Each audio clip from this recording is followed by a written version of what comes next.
on ribbons, from a string. And we just had a wonderful time. Blew bubbles. It was great seeing the kids in person. We're going to do it again because it being a holiday weekend, there were a number of youth that couldn't come, but it was so much fun. And we just really need to see each other in person and listen to each other once in a while. So there will be no youth Zoom meeting this afternoon because that was our meeting. I also wanted to say that we're about done with White Fragility, the congregational read. Our last 3 chapters are going to be covered today, and we may also do a wrap up depending on how long that takes. The next book that we're going to be reading is How to Be an Anti-Racist by Ibram X. Kendi. If anyone is interested in joining the group, we'll probably start up that conversation in 2 or 3 weeks. We want to have a chance for people to be able to get the book. But we would love to have anyone who's interested. It's a very important conversation that we all need to continue. And I appreciate anyone who's been involved and has helped. Thank you. That's it. Really good learning experience and conversation. And one question, Chris, are the pools available for adults? If we wanted to have a socially distanced thing, could we rent them from the youth group? And that would be a good little fundraiser for the youth group. I just thought I'd ask. I just have to say they're very tiny. They're very tiny pools because we were also trying to be green aware with water and so forth. But adults can fit in them. It isn't necessarily easy to get in and out of them if you're of an age. I'm just saying. A practice of collaboration and teamwork. Okay. Did you have your hand up, Barry? Yes. From the rental committee. Oh, okay. There's no clear path for daycare in America right now. For a startup program, it's doubly difficult. And we have met with our daycare operator, and we've mutually agreed that we're not going to proceed directly in that path, that we're going to look for other opportunities. And the rental committee is working with others, members of the board, and we will report soon on what we're doing. We're opening our reach to all of the accepted uses that we have within special exception for this program. And it can be physical therapy, it can be a number of things. And so we hope to report to you early, perhaps next week, as to what our progress is. Thank you, Barry. Margie, I see you. You have, yeah. Unmute. Okay, there we go. Can you hear me? Yes, ma'am. I'm still amused at the thought of all the Instagram moments we could have with all of us adults trying to fit in the kiddie pools. Thank you, Martha. That's just genius. I can't wait. Me too. But from membership, today is the deadline. If you haven't done a water video, send it in to me. You can either send it to me by a text. I'm going to put my phone number in the chat, or to member@universityuus.org. 30 seconds or less with your video about your water contribution to the water communion, be it however humble it be. This is our challenge this year. Should be a lot of fun. Thank you. Yes, and it doesn't have to be fancy. Just nope. Why you love water, what, something that's important to you. It can be 15 seconds and we're going to put them all together, right? So right, exactly. Right. That's next week, folks. So today's the deadline. We try and do that till midnight. That's right. Thanks. All right, let's see.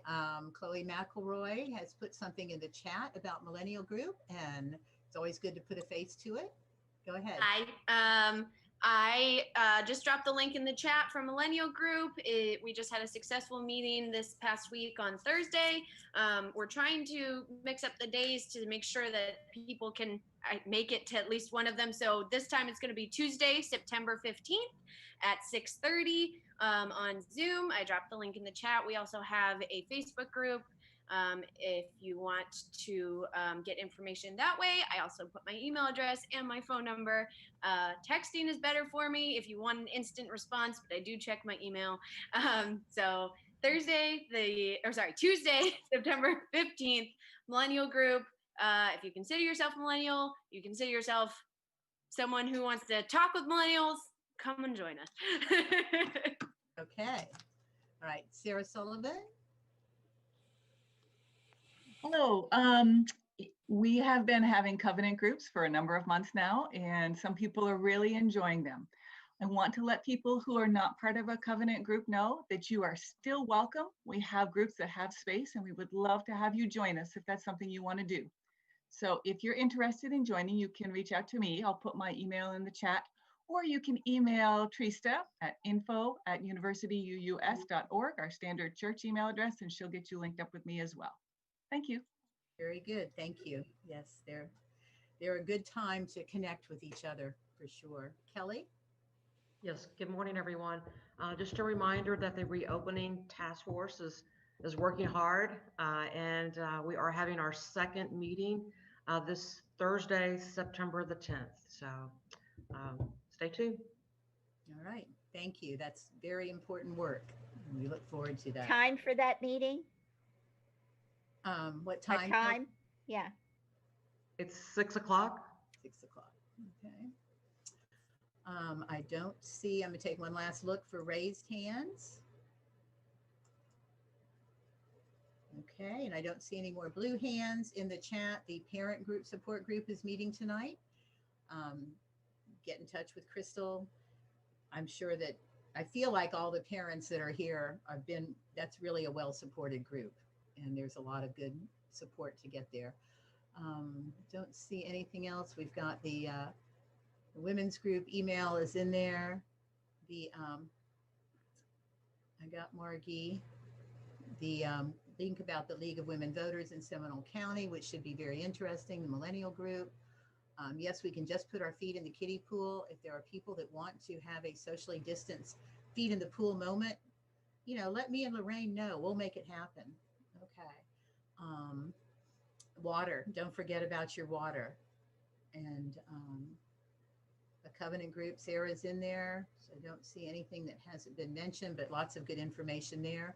I will tell you that look for an email and an announcement official, but we have scheduled a date for a program planning retreat on Saturday, October 17th. So it's going to be a virtual event, and we will be inviting all our service leaders, people that are on the program team, and members that really want to participate in this and help work on our planning for the year and enhancing our services and all the other things that we can do together if we just know how. So I hope you'll join me. That'll be in the morning, from like 9 to 1 on Saturday, October 17th. So hopefully that's enough notice to get all of us there.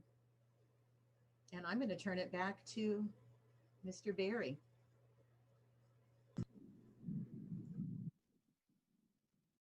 The commentary for the opening words this morning come from our speaker, Kimberley Debus, and they are the words of Lynn Cox.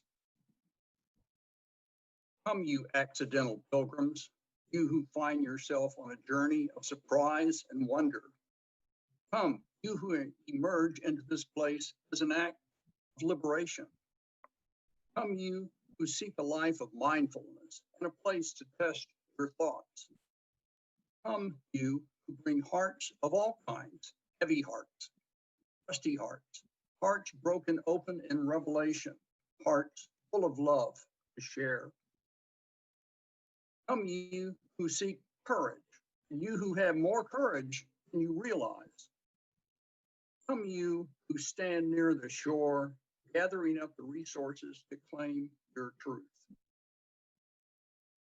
Come, you who have been on the docks, you who are poised for transformation.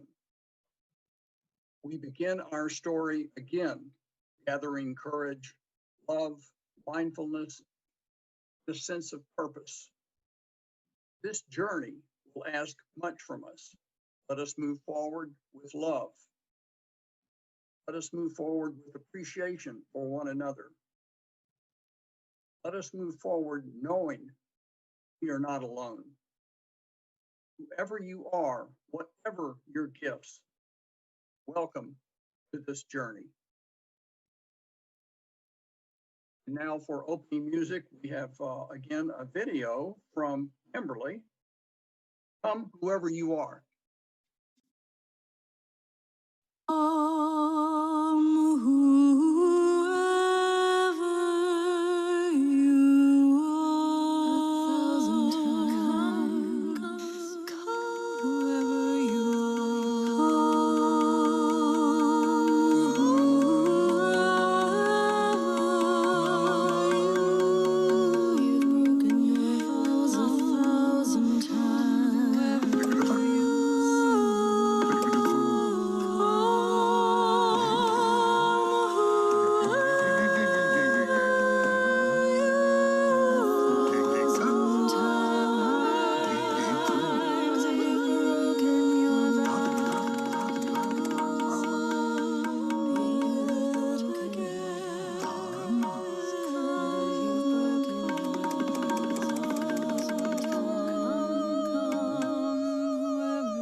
Lovely. And for the lighting of the chalice, please join with me reading these words. In the light of truth and the warmth of love, we gather to seek, to sustain, and to share.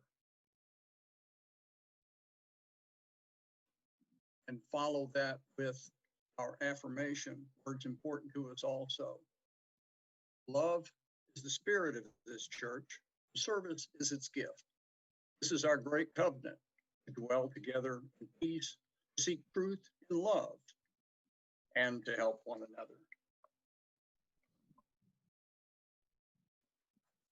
At this time, I would like to welcome everyone. If we have guests today, we wish to let you know that we are a lay-led church, and consequently, we have a variety of speakers, and we invite you to come several times to get a sense of what the University Unitarian Universalist Fellowship is.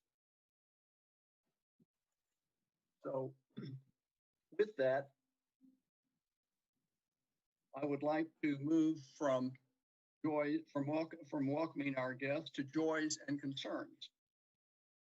This is the time that we share our thoughts and views. I hear there's possibly an election coming up soon.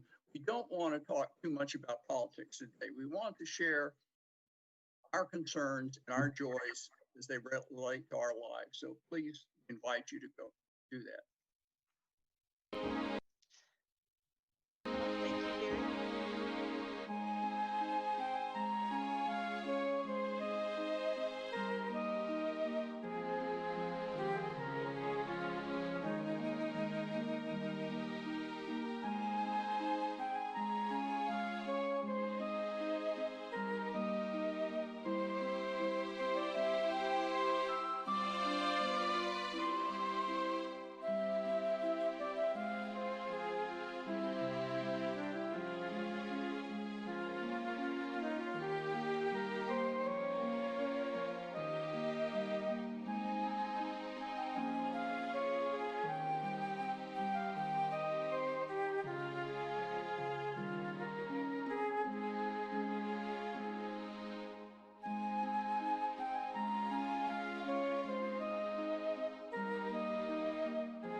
Amanda says it very well. It's, I don't think we need to go with a moment of silence when Amanda said something that we're all thinking today in this moment of in these times of uncertainty and concern. We move now for a time for all ages, which this feature will be presented to us by our Director of Religious Education, Judith Stein Farrell, The Dream. Judith. Start by unmuting. So I'm going to present a story. I'm going to give you one slide to stare at instead of staring at me while I present that story. This is based on a European Jewish folktale that comes out of our curriculum, Building Bridges, Tapestry of Faith curriculum, and it goes like this. Once there was a woman who lived in a simple village. She had a simple life with few needs. One night she had a dream.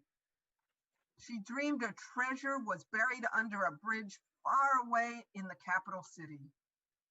The dream did not feel like a dream at all. It felt as though it was really happening to her. Think, have you ever had a dream like that? She saw herself approaching the city, digging under the bridge and discovering a beautiful box full of the best treasures. The dream filled her with desire for something she previously did not even know she lacked. The next night, the woman had the same dream. It was just as before. She was even wearing the same clothes and her gray coat. On the third night, she wondered if she would dream again, and she did, and all the details were exactly the same. She was now convinced that there was indeed some treasure to be found under the Capitol Bridge. So she asked her neighbors to watch her house, and she set off for this long trip to the capital city. After a few days, she arrived, and when she approached the Capitol Bridge, she was surprised to find a guard. Thinking that the guard would not let her dig, she waited. But she could not get into the capital city to dig under the bridge. So, because when one guard went off duty, another guard came on duty.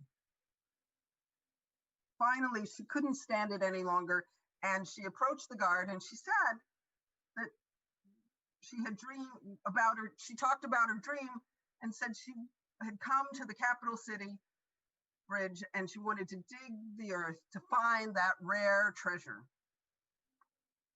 That's funny, said the guard. For the past few nights, I too have had a dream. It's been a very vivid dream. I dreamed of a woman looking just like you, who lived in a town far away in a simple house in a simple village. Part of the dream was that in the oven of that woman was hidden a rare, beautiful treasure. On hearing this, the woman hurried back home. Took her 3 days. And sure enough, there, hidden in her oven, was the treasure. It had been right there where she could possess it all along. Now, you may ask, why do I tell you this story? Go ahead, say it out loud. Why do you tell me this story? Thank you, Joey. So in religious education this year, we are doing a world religions curriculum. And that story is going to be at the heart of our curriculum this year. It will likely be referenced over and over again by myself, by our speaker this morning, and by other clergy that Martha and I are bringing into the Zoom room to talk to you over the course of the year. It can be interpreted in many different ways. One of which might be that that treasure is something you already have. One of it might be the treasure that you find as you go on journeys. Today, as you listen to what our Reverend Kimberly came to speak to us about, I'd like you to keep that story in mind. And I'd like you to keep that story in mind throughout the year, because you're, as our congregation, going to be interacting occasionally with our kids. Hopefully someday we'll be in the same space and you'll be able to talk to the kids about what they're hearing and how that story reflects in their lives. And the kids that are here, if you join us in RE over the course of the year, you'll hear that story again. And now I turn it back to Barry. Well said, Judith. Prior to the presentation, we have our interlude and offering.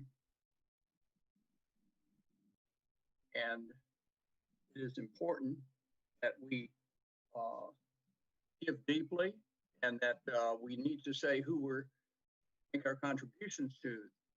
We share 40% of the collection with a charitable or social justice organization selected by the Social Action Committee.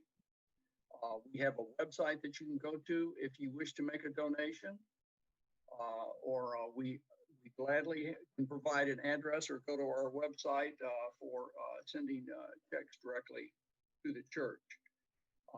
While you're working on this, we invite you to listen to some wonderful music provided by Reverend Kimberley. Woyaya.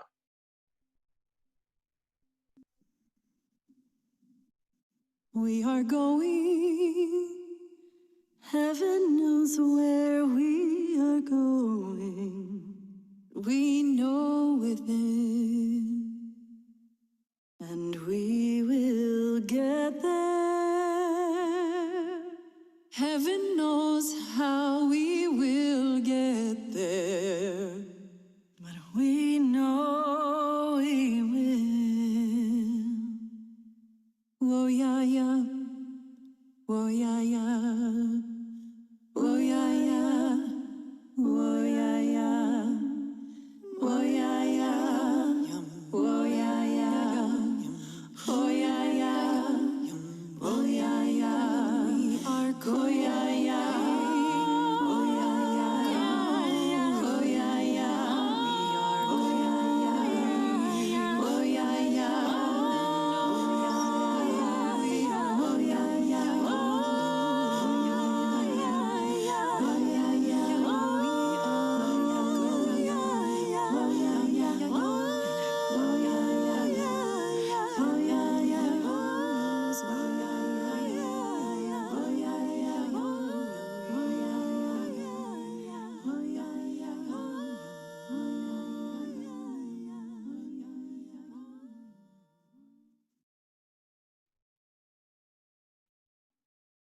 Simply beautiful.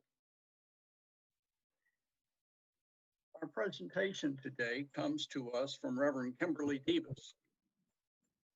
She is a community minister based in upstate New York, inspiring an artful and art-filled faith. She consults with congregations and religious professionals and provides sabbatical ministry support throughout the denomination. She has previously served at the Church of the Larger Fellowship, as well as congregations on Long Island and Key West. How far apart are they? And to think of Key West, a remote, sandy, wonderful place. Today, we invite you to listen to Reverend Kimberley Debus. Thank you so much. It's an honor to be with you today. I'd like to tell you another story. Once upon a time, there were 4 travelers from different lands who met on a hill overlooking the land. These travelers had been told that if they followed the rivers that flowed from the hill, they would find God. Along the road, there were many rivers to choose from. The travelers each had been told which river to follow, but also that only their path would bring them to God. The first traveler said, "I have been told that the right river is the one with the lush banks of flowers, and if I follow the flowery path, I will find God, the great mother of all." The second traveler said, I have been told that the right river is the one with rocky crags and rapids, and if I follow the rocky path, I will find God, the great Father in heaven. Well, the third traveler says, I've been told that the right river is the one that goes deep through the woods, and if I follow the forest path, I will find God, the great peaceful silence. And the fourth said, I have been told that the right river is the one that passes by tall buildings and long sidewalks, and if I follow the paved path, I will find God, the Great Spirit, in all things. The travelers were surprised to hear about the other paths because they were sure that the river they'd been told to follow was the only right one. They even tried to convince others to follow their own rivers, saying such things as, well, I'm sure my way is the right one, or change your minds, come my way, or don't you think it'd be best for you to take my river? But none would change, and so bidding each other goodbye, they began their journeys. As the first traveler started toward the flowery river, he sang a simple song. Where do we come from? What are we? Where are we going? The second traveler started toward the rocky river and sang their simple song. Where do we come from? The third traveler headed out on the tree-lined river and began singing, Where do we come from? Where are we going? And the fourth traveler started down the sidewalk next to the urban river and sang, Mystery, mystery, life is a riddle and a mystery.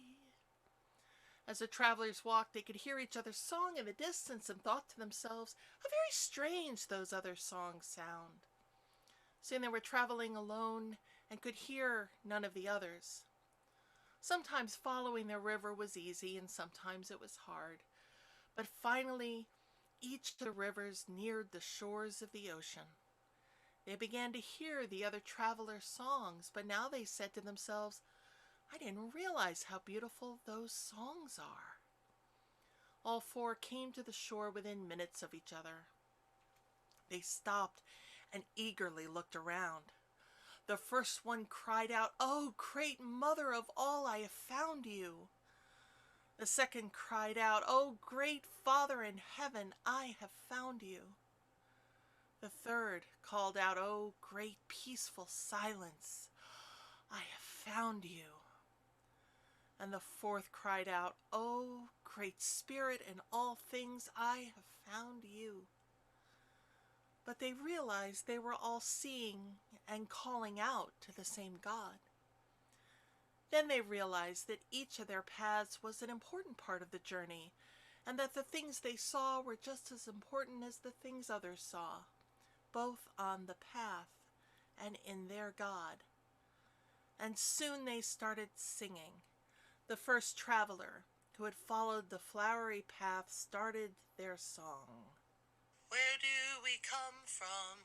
What are we? Where are we going? And then the second traveler, who had followed the rocky path, joined in. Where are we going? Where do we come from? And then the third traveler, who had followed the wooded path, joined their voice in. Where do we come from? Where are we going? And hearing this, the fourth, who had followed the paved path, could not resist, but join in too. Mystery, mystery, life is a riddle and a mystery. Mystery, mystery, life is a riddle and a mystery. They realized that their songs were just one piece of a bigger song of humanity, and when sung together, they make beautiful music. Now, that story I told and the one Judith told may not seem to be entirely well connected, but they do reflect the reality of religion. Some people want their faith to be right, to have all the answers, to seem to be exactly what they want it to be the jewel. But what we know is that as soon as we start thinking we have all the answers, someone changes the questions, and maybe someone else has the key to truth. Maybe the key is remembering what makes up the river or the sea, because it's not just one body of water, even though we call it that. Each of those rivers has their own particular character, comes from their own source, takes their own route. The water from the urban one has a different chemical makeup than the one from the rocky path, and yet they both contribute to the sea. But the water itself doesn't change. The molecules from one don't suddenly morph into different molecules. Instead, the water from each river adds their particular character to the bigger body of water. Imagine for a moment sitting at the edge of that sea or ocean, hearing the waves crashing, hearing not just 4, but maybe dozens of ways to understand that which we all seek. As you breathe in deep, I invite you to hear this poem from Nancy Schaefer that captures that sound. Because she wanted everyone to feel included in her prayer, she said right at the beginning several names for the holy. Spirit, she said, Holy One, Mystery, God. But then, thinking these weren't enough ways of addressing that which cannot be fully addressed, she added particularities, saying, Spirit of life, Spirit of love, Ancient Holy One, mystery we will never fully know, gracious God, and also Spirit of this earth, God of Sarah, Gaia, Thou. And then, tongue loosened, she fell to naming superlatives as well. Most creative one, greatest source, closest hope. Even though superlatives for the sacred seemed to her probably redundant, but then she couldn't stop. One who made the stars, she said, although she knew technically a number of those present didn't believe the stars had been made by anyone or anything, but just happened. One who is an entire ocean of compassion, she said, and no one laughed.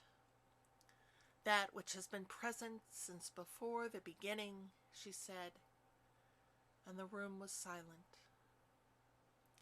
Then, although she hadn't imagined it this way, others began to offer names. Peace, said one. One my mother knew, said another. Ancestor, said a third. Wind, rain, breath, said one near the back. Refuge, that which holds all. A child said water. Someone said Kuan Yin, then womb. Witness, great kindness, great eagle, eternal stillness. And then there wasn't any need to say the things she thought would be important to say, and everyone sat hushed until someone said, Amen. Amen. Metaphors are powerful, whether it's names for the mystery or the ways we describe abstract concepts. The rivers into the ocean metaphor is powerful for us here on the East Coast. It works with our geography. In other parts of the world, the metaphor might be of the mountain or the desert or the tundra, and that would work better. But the underlying message is the same, that there is one universal truth of humanity and many paths to get there. If that's actually true. You see, some who study comparative religions, like the author and Ware lecturer Karen Armstrong, would say that it is. After all, we see a lot of the same lessons about compassion from all over the world and religions from all over. All paths up the mountain lead to one peak. All rivers empty into the same sea. But it is possible that there are many paths, and maybe there are many gods, many mountains, many seas. Author Stephen Prothero would say that that's the right way to think about this mile-wide mix of religions.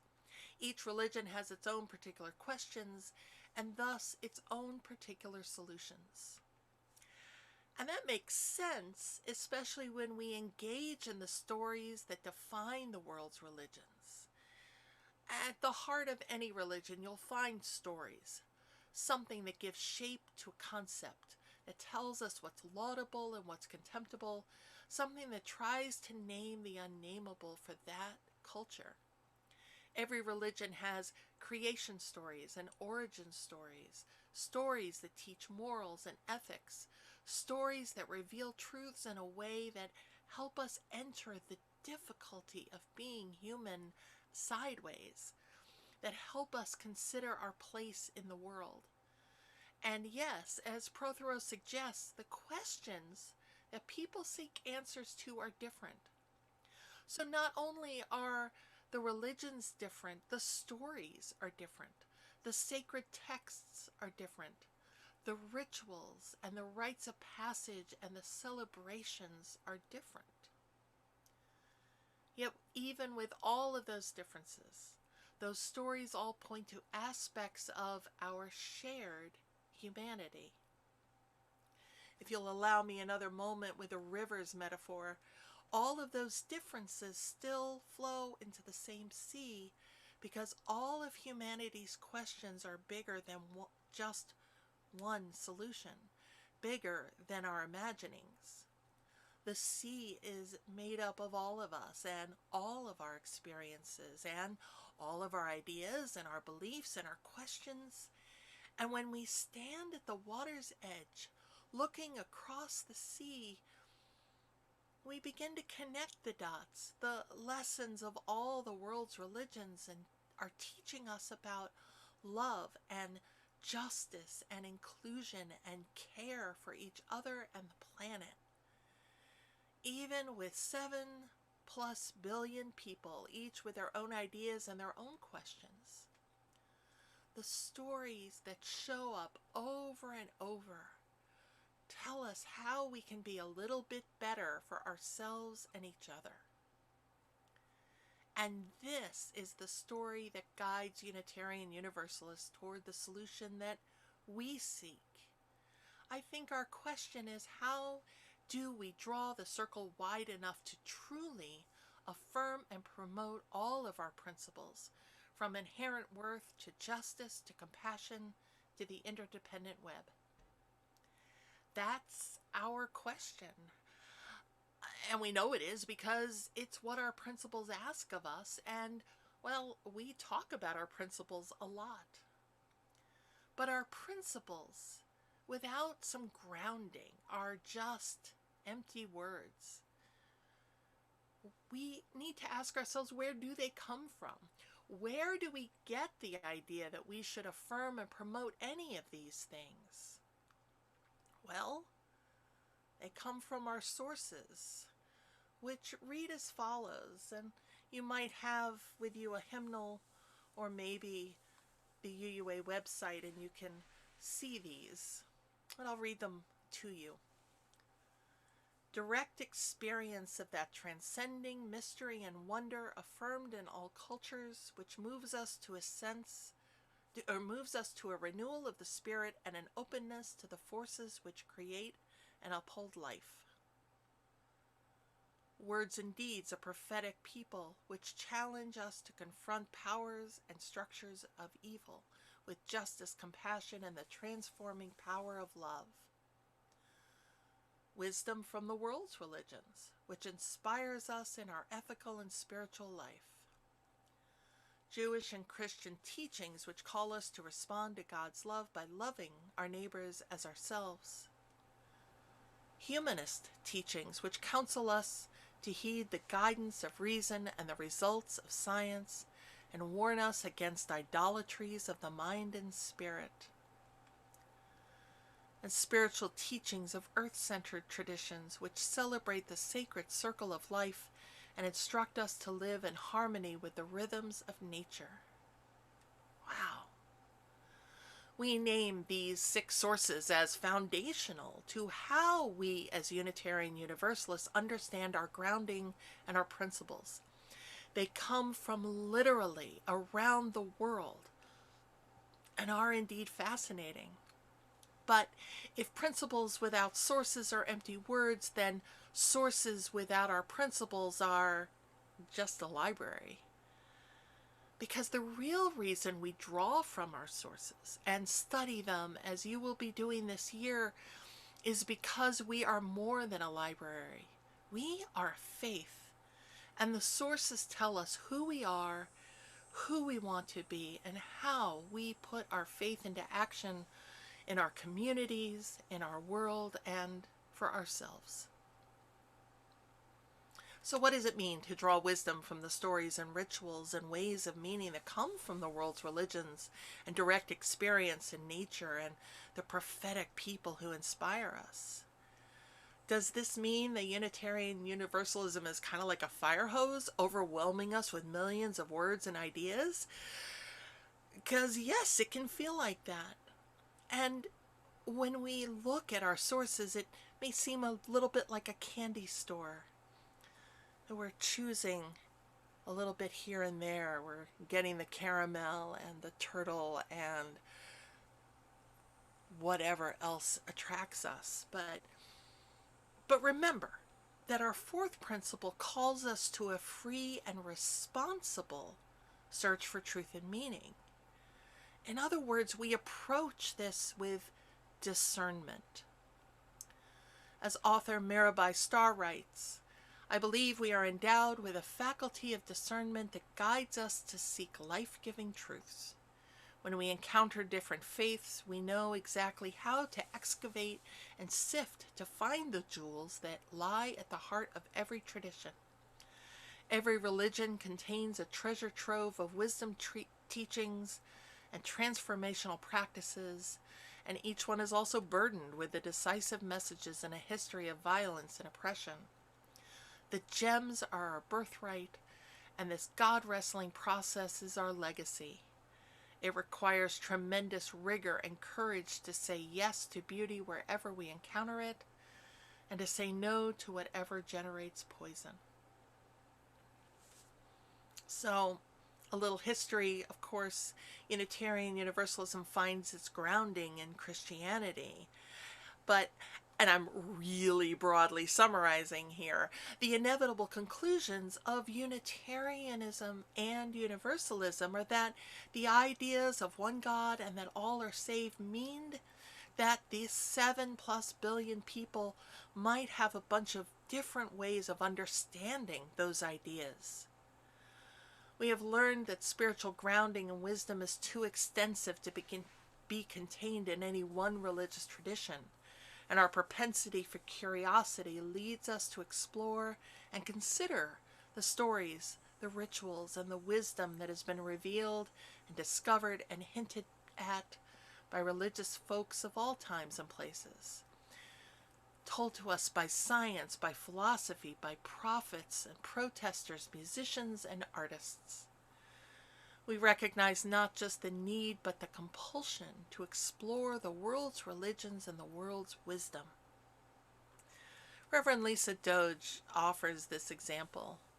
She writes that Jesus loves me, this I know, for the Bible tells me so. This I know, for the Bible tells me so. Those of you who grew up in Christian churches have probably sung those words a dozen times, and in becoming Unitarian Universalist, you have given up both the reassurances such a certain source of authority provides and the often uncomfortably tight limits such a certain source of authority imposes on personal beliefs, attitudes, and behaviors. Those of you who came into Unitarian Universalism out of other traditions have left behind or modified your understanding of similar sources of authority, with all the positive and the negative changes that entails. No, this isn't easy, she concludes.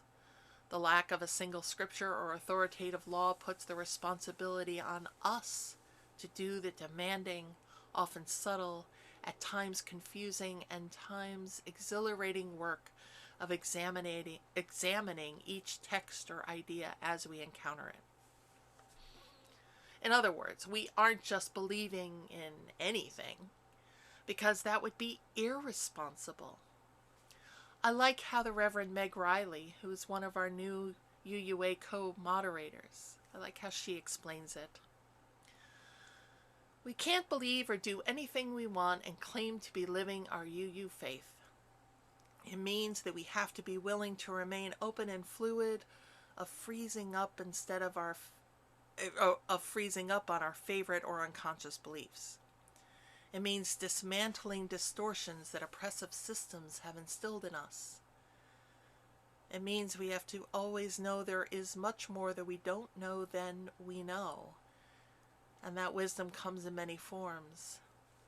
It actually, amazingly, given the arrogance with which it is sometimes held, means deep spiritual humility. It means being willing to learn and applying what we learn, even when that takes apart what we thought we already knew.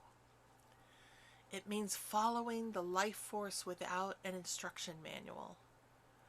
It means trying to remain gracious when we are confronted with places of unconsciousness and mistakes, and learning to apologize with sincerity and genuine follow-through. It means looking beyond approved sources of knowledge. It means understanding that we're not the center of the universe, which in turn means that compassion and empathy can be more important than any cherished ideas. It means that we are responsible for our beliefs and behavior and the impact they have on other people. Our sources, then, are a jumping point, or a jumping off point for our faith. They're not the end, they're a means to the end. They are where we go when we don't know, where we turn to when we need grounding. The sources are just that, the grounding for our own stories. When we commit to that free and responsible search for truth and meaning, we open ourselves up to see things we might not have expected, to examine truths not before considered, to build our own spiritual muscles, to trust the authority of our own intuition, our gut, our spidey senses. Intuition is good for many things, but spiritually it tells us what wisdom is speaking to us right now. It may be Rumi or Maya Angelou or Francis of Assisi. It might be the Bible or the Quran or the Bhagavad Gita. It might be all of these things or none of those things or some of those things all at once. Our intuition in conversation with our intellectual curiosity and strengthened moral center helps us go from what do we know or how do we know to how shall we live. Because you see, in every waking moment we are tested. We are called to put our faith to the test. We're taking the knowledge and intuition and curiosity into the world, into our relationships, into our communities. And as we do, we are hopefully learning from our experiences, learning how to fine-tune so we do a little bit better the next time. Our sources, informed by prophetic people, direct experience, nature, wisdom in the world's religions, the very ones that ground our Unitarian Universalist faith, are the jumping off points that guide us toward justice, worth, the search for truth, compassion, courage, peace, stewardship for the earth and each other, life and love. In other words, the very things which we outline in our principles. The stories and rituals and answers and questions from the wisdom of the world become parts of our stories as individuals, as a community, as a people with our minds set on freedom and liberation. This wisdom is us. The wisdom of humanity is our wisdom too, and it is ours to shape into the world we want to see. The inevitable conclusion of Unitarian Universalism is that we are all truly affirmed, beloved, liberated. So let us embrace this mile-wide faith to draw the circle wide and make sure no one is outside the circle of love. And so we have just a few minutes for a bit of reflection from you. And I know somebody is there to help us with hands raised and call on people. Yes, that would be me. Thank you so much. What a wonderful, wonderful words about our faith. Anyone that's going to be attending the program planning meeting should listen to this one again and again. So let me see if there are any. I don't see any virtual hands. There were a couple of great comments in the chat. What a beautiful service and perfect encapsulation of why so many of us come to Unitarian Universalism. I'm not crying, you're crying. And I love this too. This God wrestling process is our legacy. Absolutely. Yeah. Does anyone have, I don't want to take you off my screen, so I'm scrolling. Have a hand up, keep it up. If I'm not seeing you, go ahead and unmute and just say, may I say something? This is Karen Cowden. May I please say something? Hey, Karen. Yes. Hi, Thank all. you.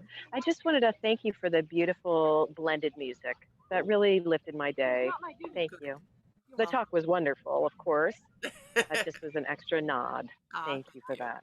Thank you.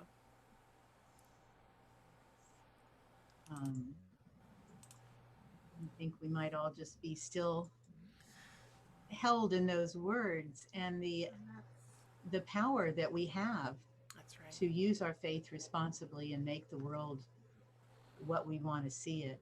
Yeah. That just really spoke to me.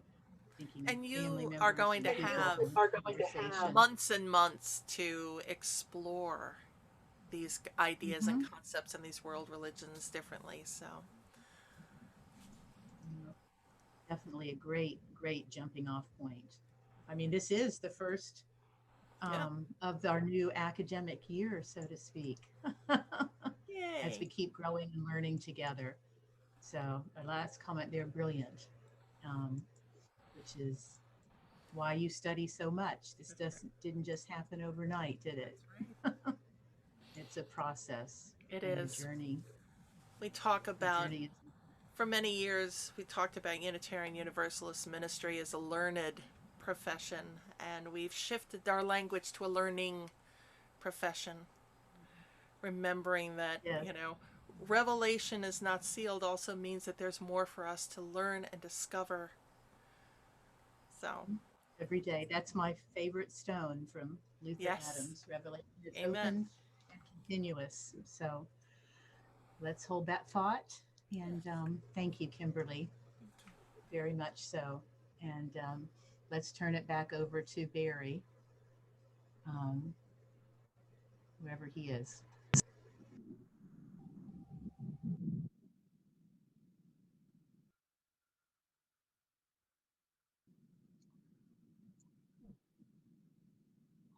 Barry, you need to unmute.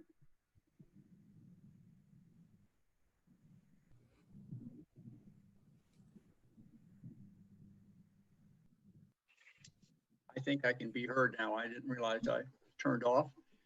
This was been a great morning. I loved the presentation. I love the story from Judith, and then the story and the presentation from Reverend Kimberley Debus, a dialing into some of the central concepts of Unitarianism and of religions. If we may turn now to extinguishing the chalice. Extinguish this flame, but not the light of truth, the warmth of community, or the fire of commitment. These we carry in our hearts until we are together again. Closing words, again provided by our guest speaker, are the words of Kendall Gibbons. There is finally only one thing required of us, that is to take life whole, wisdom and inspiration, the sunlight and shadows together, to live the life that is given us with courage and humor and truth. We have such a little moment out of the vastness of time for all our wandering and loving. I wish to repeat that. We have such a little moment out of the vastness of time for all of our wandering and loving. Therefore, let there be no half-heartedness. Rather, let the soul be ardent in its pain, in its yearning, in its praise. Then shall peace enfold our days, and glory shall not fade from our lives.